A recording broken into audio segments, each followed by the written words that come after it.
Lori, between that, I have one short question. Yes. I got this form where we used to write which country was born, whether in US or out of US. In out of US, they have mentioned a country's name, and it was not US, so there's a different country name. So will that affect the sum assured amount, even though currently the person is working in US for more than 4 to 5 years? It doesn't always, Dharma. They have actual guidelines on, you don't even have to be a U.S. citizen. You can hold a certain type of visa even and get life insurance. So it doesn't mean that you're not going to qualify. They just have certain qualifications and certain people they consider. Because honestly, an insurance company, for them to pay for the medical and all of that, everything that they do, pay the underwriter, they pay the agent the commission, they pay for the medical records if they need them, they pay to print the policy. So they say that there's a cost of at least, $75 to $300 just to issue somebody life insurance. So if you're a young person like yourself, Dharma, and if you're here working in the U.S. and you're not a resident yet, but you have a certain type of visa, they want to make sure if it costs them $300 just in expense to issue you a policy, and your policy is $100,000 worth of life insurance, and your premium is $40 a month, how many months do you have to live here just to make even on what it cost them?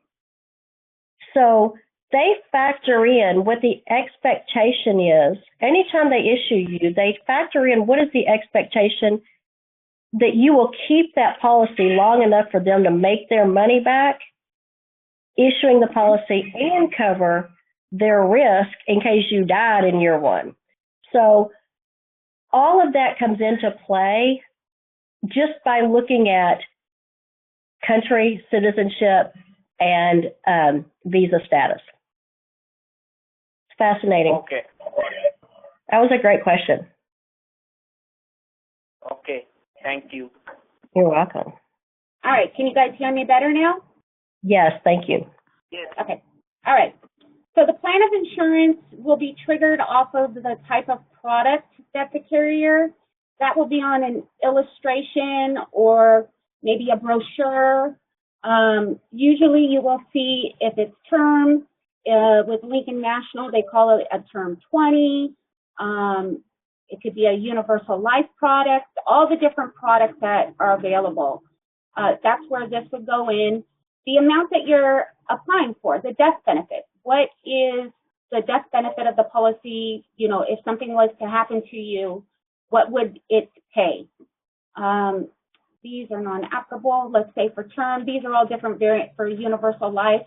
And then there's riders, of course, there's always something that they add onto the policy. Lots of times there are some things that are free. The accelerated benefit rider with Lincoln is a free rider, but you have to elect it before the policy is issued. If you do not, you can't get it. You cannot have, request it any longer. There's children's term insurance riders. You can get insurance on your children and you be the primary. There's all types of different riders, and we're actually going to discuss all the different riders in another session that I outlined. Because you can go crazy on riders. Owner is very important. Who's going to be in control of the policy? You can have a trust. The insured can be the owner. My dog cannot, but this part is very important. Beneficiary is if something was to happen to me, who have I allocated to get the funds of that death benefit?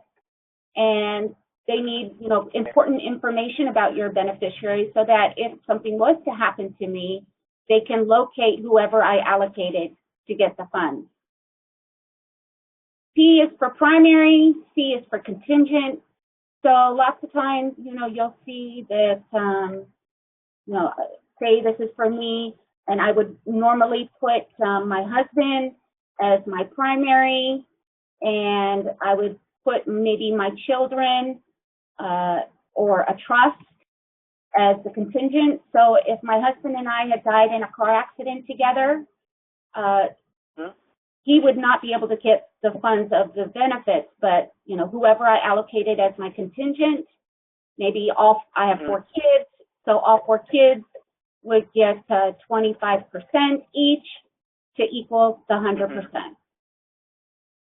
Okay. Okay. I have one question. Yes. In this beneficiary section, while processing for a career application last week, we came around a whole code in which the underwriter has questioned the law. What is the need to find out why the PI, that is the proposed insurer, has chosen his ex-spouse as a primary beneficiary? Right. It is right. What is the need for the underwriter to know there is some sort of relationship needs to be mentioned?